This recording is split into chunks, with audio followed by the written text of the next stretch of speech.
ఆంధ్రప్రదేశ్‌లో ఉచిత వైద్యం పేదలందరికీ అనే కాన్సెప్ట్ ఇంక పక్కకి వెళ్ళిపోబోతుందా? ఆరోగ్యశ్రీ అనే దానికి చరమగీతం పాడేయబోతున్నారా? నిజంగా ఇది త్వరలో ఆరోగ్య బీమా రాబోతోంది. పూర్తిగా దీనికి సంబంధించి టెండర్‌లను కూడా పిలుస్తున్నారు. అయితే వీళ్ళు చెప్తున్నది ఒకటే.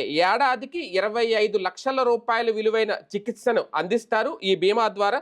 అంతేకాకుండా దీంతో పాటు ఏడాదికి 2-5 లక్షల రూపాయల వరకు వైద్య సేవలు కూడా అందించేలాగా టెండర్‌లని పిలుస్తున్నారు అనేది. ఉన్న ఆరోగ్యశ్రీని పూర్తిగా పక్కన పెట్టేసి, లేదంటే ఆ బకాయిలు అలాగే ఉంచేసి, ఈ ఆరోగ్య బీమాను తీసుకొస్తారా? లేదంటే 2 సైమల్టేనియస్‌గా రన్ అవుతాయా? ఆరోగ్యశ్రీకి ఇంకా స్వస్తి పలికేయబోతున్నారా? ఇదైతే మేజర్ డౌట్. అసలు ఈ ఆరోగ్య బీమా ద్వారా ఎంతవరకు ప్రయోజనం? ఇదే అంశం మీద చర్చించే ప్రయత్నం చేద్దాం. సార్, ఆల్రెడీ సూచనప్రాయంగా ఇంతకు ముందే చెప్పారు. దీని మీద ఒకసారి మనం చర్చించాం కూడా. ఈసారి ఇప్పుడు టెండర్లు పిలిచే వరకు వచ్చింది. నిజంగా బీమా వల్ల ఆరోగ్యశ్రీలో ఉన్నంత వెసులుబాటు ఇందులో ఉంటుందా? ఇక్కడ 2 కోణాలు. వార్తలు రాసే క్రమంలో మనకు అలవాటు చేయడం తప్ప 25 లక్షల రూపాయలు ఈ ప్రభుత్వం నిర్ణయించింది అనేదే ఒక వెర్రితనం. 25 లక్షల రూపాయల వరకు ట్రీట్మెంట్ అనేది జగన్ ప్రభుత్వంలో చేసినటువంటి జీవో, ఇచ్చినటువంటి జీవో. అవును, ఆయనే పెంచాడు. అయితే ఆయన కూడా మొదటంతా చేయలే, దిగిపోయే ముందు చేశాడు. ఓ 3 నెలల ముందు 4 నెలల ముందు చేశాడు. అంతకుముందు అయితే 5 లక్షలు ఆ రేంజ్లోకే ఉంది. కాకపోతే ఆయన రాగానే చేసింది 1000 రూపాయలు దాటితే అడ్మిట్ అయితే ఇంకా ఫ్రీ. అది ప్లస్ డబ్బులు కూడా ఇచ్చి పంపించడం సిస్టమ్ మీద పెట్టుకొచ్చాడు. అది నడిచింది. ఒకటి ఆ తరహా కమిట్మెంట్ అయితే, అంటే ఒక మనిషికి సంబంధించిన విద్య వాడికి భారం, వైద్యం వాడికి భారం, అవి 2 తగ్గితే కనుక ఆ మనిషి ప్రశాంతంగా బతకగలడు, ఆ రెండింటిని ప్రభుత్వం భరిస్తే వాడు హ్యాపీగా ఉండగలడు అనేటటువంటిది ఈ తండ్రి కొడుకులకు ఉన్నటువంటి లక్షణం. అది ఒప్పుకు తీరాల్సి నిజం. రాజశేఖర రెడ్డి పట్టుకురాకపోతే అవి 2 లేకపోతే ఇవాళ రోజుకి కూడా మనం ఒకసారి లెక్క చూడండి. భారతదేశంలో 60-70% మధ్య ఎడ్యుకేషన్ ఉన్నటువంటి రాష్ట్రం మనది. సిగ్గుపడే వ్యవహారం మనకి. 66% మనకి అక్షరాస్యత స్టిల్ నౌ. ఎందుకని? సుదీర్ఘకాలం పాటు మన దగ్గర డబ్బున్నోడు చదువుకున్నాడు, డబ్బు లేనోడు చదువుకోవాలా. ప్రభుత్వ పాఠశాలలో ఎక్కడ వేసిన గొంగళి అక్కడే ఉండిపోయినాయి దశాబ్దాల తరబడి. దానివల్ల దాంట్లో చదివితే చదివాం. ఇదివరకు ఏంటి మనకందరికి కనబడేటటువంటి లక్షణం, ఆడపిల్లకి ఎందుకు చదువులు కాబట్టి గవర్నమెంట్ స్కూల్లో వేయి. మధ్యలో ఆ పిల్ల ఇంట్లో వంట చేస్తూ స్కూల్కి వెళ్ళకపోయినా అడిగేది లేదు, లేకపోతే ఇంకోటి లేదు. ఆ 75% అటెండెన్స్ ఏదో అవసరమైతే చివరిలో మాస్టర్ మేనేజ్ చేసుకుని వేసుకుని పరీక్ష. ఆ అమ్మాయి చదివి రాసి పాస్ అయితే, అమ్మాయిలో కసుండి రాసి పాస్ అయితే నెక్స్ట్ స్టెప్. అది కూడా భారీగా ఉంటేనే. మ్యాక్సిమం ఏం జరిగేది, 10th క్లాస్ అయిపోతే ఫెయిల్ అయితే పెళ్ళి, పాస్ అయినా పెళ్ళి, లేదంటే ఇంటర్మీడియట్ అంటే పెళ్ళి. మ్యాక్సిమం ఆ రోజున బతుకులు అది. మగపిల్లల్ని మొదట్లో ప్రైవేట్ స్కూళ్ళకి, అంటే ఫస్ట్ ప్రైవేట్ స్కూళ్ళు లేవు, అన్ని గవర్నమెంట్ స్కూళ్ళే. మగపిల్లలకు వచ్చేటప్పటికి ఆ చదువు అవసరమైతే ఆడు 4 సార్లు ఫెయిల్ అయినా చదివిచ్చేవాడు కొంతవరకు. తర్వాత ప్రైవేట్ కాలేజీలు, ప్రైవేట్ స్కూళ్ళు వచ్చాక మగపిల్లల్ని చదివించడం, ఆడపిల్లల్ని ప్రభుత్వ విద్యా సంస్థలకు పంపించడం ఒక రివాజ్గా మారింది. ఈ 10-15 సంవత్సరాల నుంచినే ఆడపిల్లల్ని కూడా ప్రైవేట్ విద్యా సంస్థలకు పంపించడం ప్రారంభమైంది. ఇది మనం ఒప్పుకు తీరాల్సినటువంటి నిజం. ఈ ఆడపిల్లల చదువులు ఇంతమంది చదివారు ఇవాళ అంటే వాళ్ళకి పట్టలేదు. అంటే ఫ్రీగా వచ్చేదాని వాల్యూ మనకి తెలవదండి. ఫ్రీగా వచ్చేదాని, ఇప్పుడు ఇవాళ రోజున మన ఇంట్లో సరిగ్గా వంట చేసి పెట్టని పెళ్ళాం ఉండి, లేదా మనం ఇంట్లో ఆడతోడు లేక మనమే వండుకున్నప్పుడు దాని కష్టం తెలుస్తుంది. అన్న క్యాంటీన్కి వెళ్ళి 5 రూపాయలు ఇస్తే భోజనం చేసేస్తే మనకి దాని వాల్యూ తెలియదు. 5 రూపాయలు అన్న వాల్యూ తెలుస్తుంది కానీ దాని వాల్యూ తెలియదు. ఉచితానికి ఉన్న సమస్య అదే. అట్లాగే ఇది ఇక్కడ ఆరోగ్యశ్రీ లేకపోయి ఉంటే ఎన్ని లక్షల మంది చచ్చిపోయేవాళ్ళు. ఇదివరకు మనకి తాగుబోతులు 40 ఏళ్ళకే చచ్చిపోయారు. తాగుబోతులు 30-40 ఏళ్ళకల్లా చచ్చిపోతారు. రోగాలు, ప్రభుత్వ ఆసుపత్రులు, చావు. వాళ్ళ భార్యలు వితంతువులు, వాళ్ళ బిడ్డలు కూలీలు. బిడ్డలను తీసుకెళ్ళి ఏ సైకిల్ షాపుల్లో, లేకపోతే దాని పేరేంటది పంచర్ షాపుల్లో 2 వీలర్ షాపుల్లో, అవును. ఏదో ఒక షాపులో గుమస్తా, పనులు పెట్టేవారు. ఆడపిల్లలు ఇళ్ళు ఓడవటాలు, ఉళ్ళు తోడవడాలు. ఇప్పుడు మీకు తెలుసో తెలీదు, చాలా మందికి ఇప్పుడు అలాంటి రోజులు రావాలని కోరుకుంటున్నారు. ఎందుకంటే పని మనుషులు దొరకట్లేదు, ఇప్పుడు డిమాండ్ చేస్తున్నాడు. అవును. కాబట్టి బాబు గారికి తెలియకుండానే బాబు గారి అభిమానులు పెరిగిపోయారు. అట్లా కావాలని కోరుకుంటున్నారు, ఆయన అట్లా చేసేయాలి అంతే, అలాగా అయితే కానీ బాగోదని కోరుకుంటున్నారు అనమాట. అట్లాగే మరి చెయ్యాలని ఆయన కూడా అనుకుంటారని నేను అనుకోను. ఇప్పుడు జరుగుతున్నటువంటి పరిస్థితి ఏంటంటే, ఒక రకంగా తన జీవితాన్ని ఫలంగా పెట్టారు, తన రాజకీయ జీవితాన్ని చంద్రబాబు గారు ఇందులో. ఆరోగ్యశ్రీలో తన జీవితాన్ని ఫలంగా పెట్టారు. రాజశేఖర్ రెడ్డి హయాంలో వచ్చిన ఆరోగ్యశ్రీ తర్వాత చంద్రబాబు కొనసాగించారు, తర్వాత జగన్మోహన్ రెడ్డి కొనసాగించారు, కంటిన్యూ అవుతా ఉంది. ఇంక్లూడింగ్ తెలంగాణలో రేవంత్ అయినా కేసీఆర్ అయినా అందరూ కొనసాగించారు. అంటే అది వేస్ట్ అనుకుంటే తీసేసేవాళ్ళుగా. ఇప్పుడు దాన్ని దారి మళ్లించే తొలి ప్రక్రియ ఇది. ఫస్ట్ టైం తెలుగుదేశం సంస్కరణ ఆరోగ్యంలో ఇది. విద్య, వైద్యం ఈ 2 సంస్కరణలో ఆద్యుడు రాజశేఖర్ రెడ్డి, ఆచరణలో అమలు చేసిన వాళ్ళు తర్వాత వీళ్ళంతా. బట్ ఆ ముద్రని చెరిపేసే ప్రయత్నంలో భాగంగా తీసుకొస్తున్నటువంటిది ఇది. అయితే చాలా పెద్ద సాహసం ఇది. సక్సెస్ అయితే బాబు అద్భుతమైనటువంటి టాలెంటెడ్.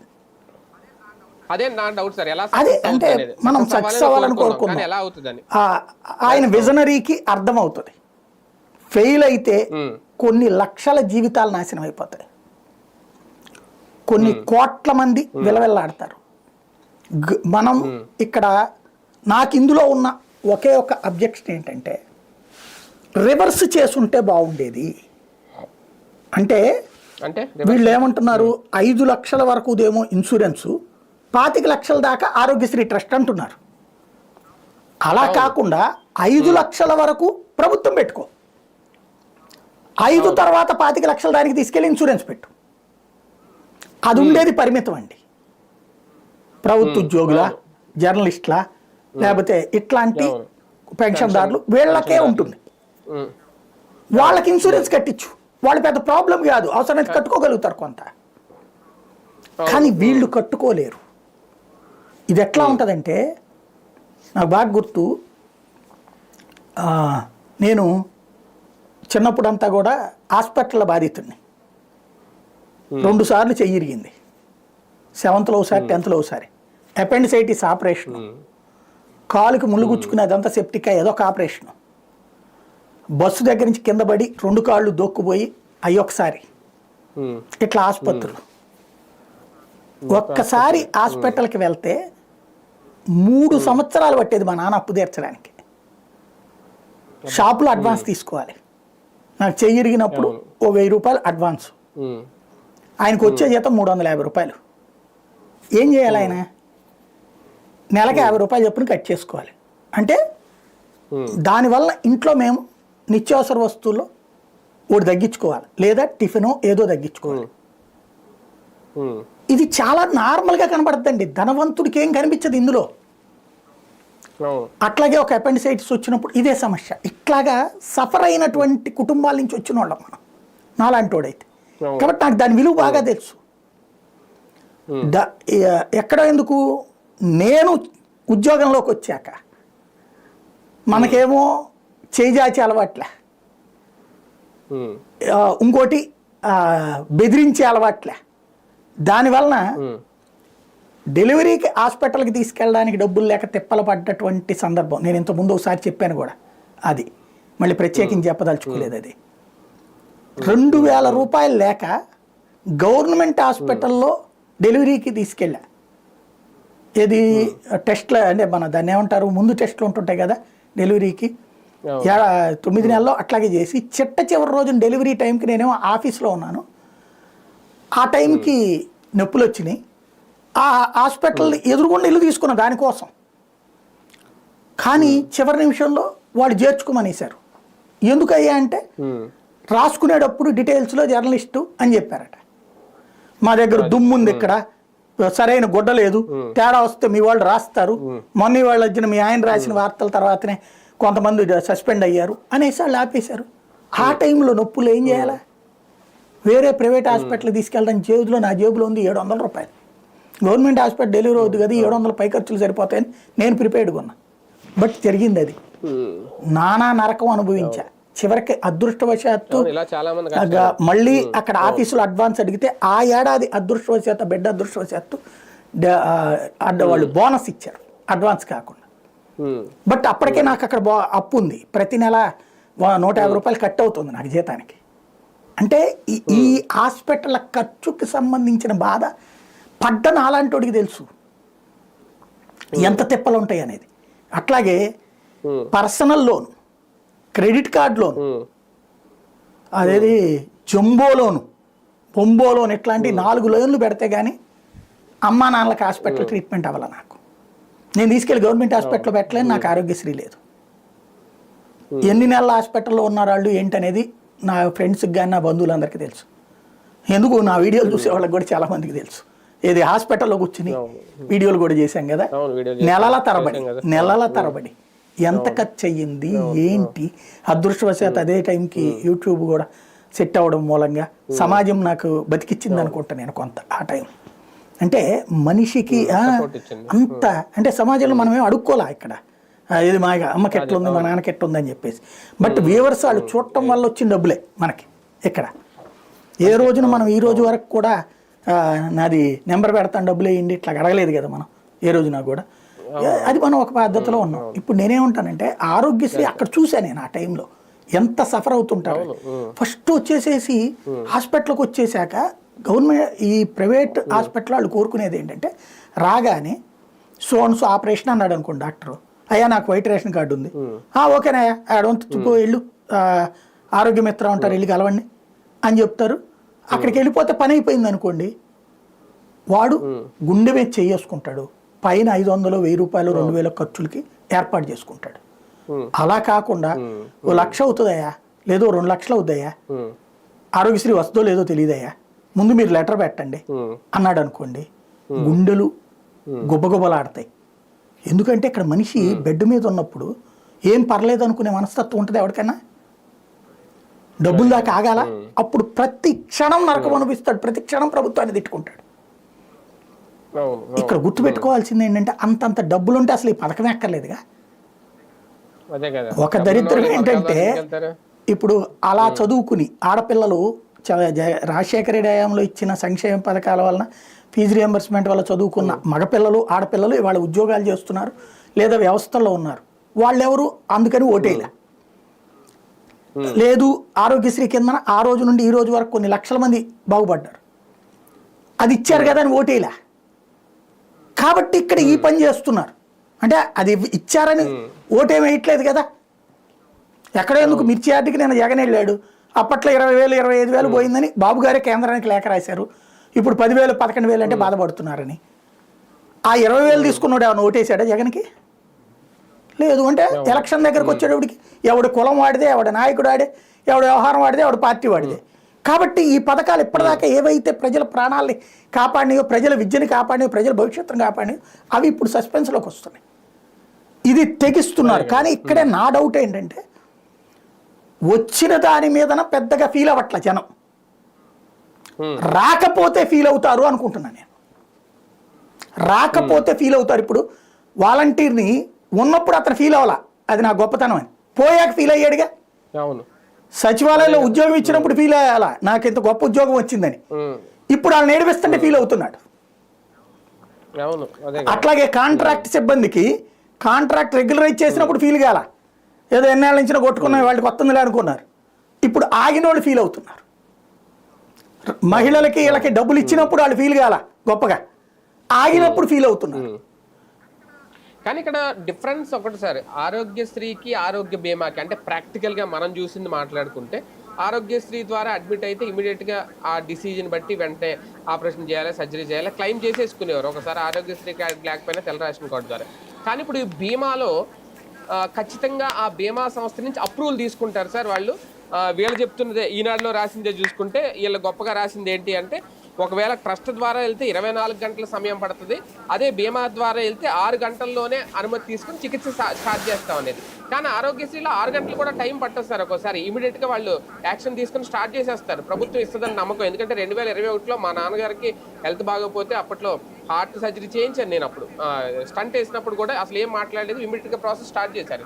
కానీ ఇక్కడ అలాంటి సిచ్యువేషన్ వస్తే 6 గంటల సేపు ఇప్పుడు బీమాలో వాళ్ళ అనుమతి కోసం వెయిట్ చేయాలంటే ఇక్కడ పేషెంట్ పరిస్థితి ఏంటి?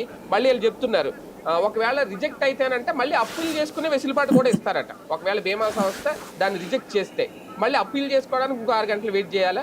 ఇది ఎంతవరకు వర్కౌట్ అవుతుంది? ఇది నా ప్రశ్న. మనిషి గుండె నొప్పి వచ్చింది అనుకోండి, అప్రూవల్కి పంపించాం, జాగ్రత్తగా కాపాడుకోవాలి, కూర్చోవాలా, గుండె పట్టు కూర్చోవాలన్నమాట.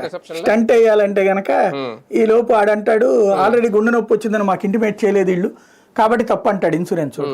ఇది ఎందుకు అప్పీల్ చేయలేదు అన్నది ఈయన వివరణ ఇచ్చి దానికి రాష్ట్ర ప్రభుత్వం అప్రూవల్ పెట్టి అక్కడ ఉన్నటువంటి ఇన్సూరెన్స్ హెడ్ క్వార్టర్కి పంపిస్తే వాళ్ళు ఓకే చేస్తే అప్పుడు ఈయన చేస్తాడు. ఈ లోపు ఈయన గుండె ఉంటుందా లేదో తెలియదు, మనిషి ఉంటాడో లేదో తెలియదు. పాయింట్ ఏంటంటే నాకు అర్థం కాంది, ఇప్పుడు ఇన్సూరెన్స్ కంపెనీకి 300, 500, 1000 కోట్లు ఖర్చు పెడతారు కదా, 3 నెలల ముందు ఇస్తారట. ఈ 3 నెలల ముందేదో తీసుకెళ్లి గవర్నమెంట్ హాస్పిటల్కి వేయచ్చు కదా. 2,500,000 కోట్లు, 2,500,000 రూపాయలండి. ఎన్ని కుటుంబాలు? 1,50,00,000 కుటుంబాలు. 1,50,00,000 ఇంటూ 2,500,000 ఎన్ని వందల కోట్లు అవుతుంది?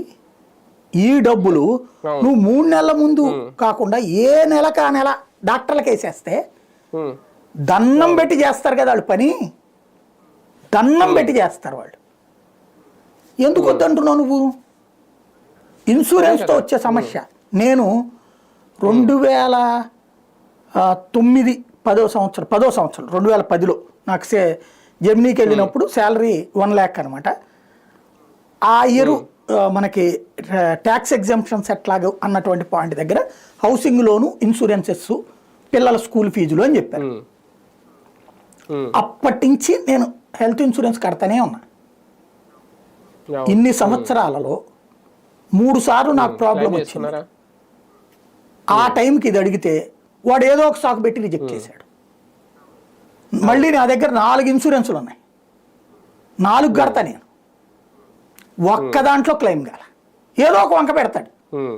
నేను బెడ్ మీద పడుకున్నోడిని, నేను దానికి ఏం సమాధానం చెప్తే వెళ్ళి అడిగి వాడు ఏదో ఒక ఇది మీరు కట్టిన ఈ డబ్బుల్లో ఈ ఇన్సూరెన్స్ వర్తించదండి అంటాడు, ఈ ఆపరేషన్ ఉండదండి అంటాడు, ఇది ఉండదండి అంటాడు. ఒక్కసారి కూడానండి 4 సార్లు కొంచెం సిక్ అయింది, బెడ్ సిక్ అయింది. నేను మళ్ళీ నా క్రెడిట్ కార్డులతో కట్టుకున్నాండి. నేను మా పేరెంట్స్కి సార్ మా నాన్నగారి కంటే ఇన్సూరెన్స్ లేదు, ఆ రోజుల్లో కట్టేస్తూ ఉంటా లేదు, మనం కట్టే పరిస్థితికి వచ్చేటప్పుడు వాళ్ళ వయసు చాలదన్నారు, ఇన్సూరెన్స్ లేదన్నారు. మా అమ్మ టైంకి ఎవడో ఇన్సూరెన్స్ చెప్పారు, అది HDFC వాళ్ళు అనుకుంటా, మీకు 65 ఏళ్ళు దాటిన వాళ్ళకి కూడా ఇన్సూరెన్స్ ఉందండి కట్టచ్చు అని చెప్పి దాదాపు 28,000 కట్టించుకున్నారు. ఏమన్నారు, షుగర్ లాంటిది ఉన్నా సరే తీసుకుంటామండి అన్నారు. తర్వాత ఆవిడ బెడ్ సిక్ అయ్యి హాస్పిటల్లో పడినప్పుడు దాంట్లో మీకు అదేదో కారణం చెప్పలేదనేసి చేయలే, మళ్ళీ దాదాపుగా డబ్బులు నేనే పెట్టుకున్నా. ఏది ఇప్పుడు జనం దృష్టిలో మనం ఏదో ఆకాశంలో ఉంటాం కదా, మనకే అవల పని ఇన్సూరెన్స్ కంపెనీలో. డాక్టర్ గారు మనకి తెలిసి ఉంటారు, ఆ ఇన్సూరెన్స్ కంపెనీలో ఉన్నటువంటి వాళ్ళు తెలిసి ఉంటారు, అయినా కాల మనకి. ఇంకా పాపం సామాన్యుడి పరిస్థితి ఎట్టుంటుందండి రాబోయే రోజుల్లో. అదే కదా సార్. ఒక రకంగా ఇంకా క్రమక్రమంగా ఆరోగ్యశ్రీకి టాటా బై బై చెప్పేస్తాను నేను అంటున్నాను. ఇది ఇప్పుడే మనం ముందుగా అనొద్దు, ఓ ప్రయత్నం చేస్తున్నారు. అవును, టెండర్ పిలుస్తారు, అమలు కూడా చేయనియండి. చేశాక ఒక 6 నెలల్లో రివ్యూ చేసుకోండి. ఒక నెలకే రివ్యూ చేయండి. 6 నెలలు కాదు, 6 నెలల్లో చాలా మంది చేస్తారు. అలా కాకుండా నెలకే రివ్యూ చేయండి. ఈ అప్లై చేసిన వాళ్ళు ఎంతమంది, ఇమ్మీడియట్గా వాళ్ళందరికీ అయ్యిందా లేదా, రిజెక్షన్ కనుక 10% మించి ఉందంటే వెంటనే ఆపేయండి ఆ సిస్టమ్. అసలు 10% రిజెక్షన్ కూడా ప్రమాదం, ఉండకూడదు. రిజెక్షన్ 0% ఉండాలి. రిజెక్షన్ 10% ఉందంటే ఆ కంపెనీతో బాయ్కాట్ చేయండి. 30% ఉందంటే అసలు ఆ పథకం తీసేయండి. ఇప్పుడే నేను చెప్పను అది తీసేయండి అనేసి, బట్ అది రివ్యూ చేసుకోండి. ఎందుకంటే జనం ప్రాణాలతో ముడిపడింది. ఇప్పుడు యాక్సిడెంట్ అయ్యి ఒకడు వస్తాడు, ఇదివరకు డైరెక్ట్గా చేసుకునేవాళ్ళు, ఆరోగ్యశ్రీ కింద క్లెయిమ్ చేసుకునేవాళ్ళు. ముందు వెంటనే ట్రీట్మెంట్ స్టార్ట్ కావాలి, అక్కడ 0 అవర్ అంటారు అది. అదే కదా, అట్లాంటి చోట జావకపోతే ఏమైపోతుంది? కాబట్టి అవి జాగ్రత్తగా, ఆ యాక్సిడెంట్లు ఇంపార్టెంట్ ఇన్సిడెంట్స్ అయితే కనుక, గుండె నొప్పులు యాక్సిడెంట్ ఇట్లాంటిది అయితే కనుక అసలు ఆపడానికి వీల్లేదని పెట్టండి. అది కూడా చూడాలి ఒకసారి. దానికోసం మళ్ళీ ఒక ప్రత్యేక విధానం తీసుకురావాలి. ఒక రకంగా భారం తగ్గించుకుంటుందా, భారం తగ్గుతుందా ప్రభుత్వం? అంటే వీళ్ళు ఏదో కొత్త ప్రయోగం చేస్తున్నారు, అతను ముద్ర లేకుండా చూడటానికి. ఈ ప్రయోగం సక్సెస్ అయితే అద్భుతం, అంతేనా? ఫెయిల్ అయితే వాళ్ళకే ఇబ్బంది. అదే కదా, రైట్. చూద్దాం. మొత్తానికి ఉచిత ఆరోగ్య బీమా అనే పథకాన్ని తీసుకురాబోతోంది రాష్ట్ర ప్రభుత్వం. దీనికి సంబంధించి ఆల్రెడీ టెండర్లకు కూడా పిలుస్తున్నారు. ఆ టెండర్లకు సంబంధించిన విధి విధానాలు కూడా దాదాపుగా ఖరారు చేశారు. అయితే ఇది ప్రజలకి ఎంతవరకు వెసులుబాటు, ఆరోగ్యశ్రీతో పోలిస్తే అదే తరహా చికిత్స ఆరోగ్య బీమా ద్వారా అందుతుందా లేదా అనేది ఇక్కడ వేచి చూడాల్సిన అంశం.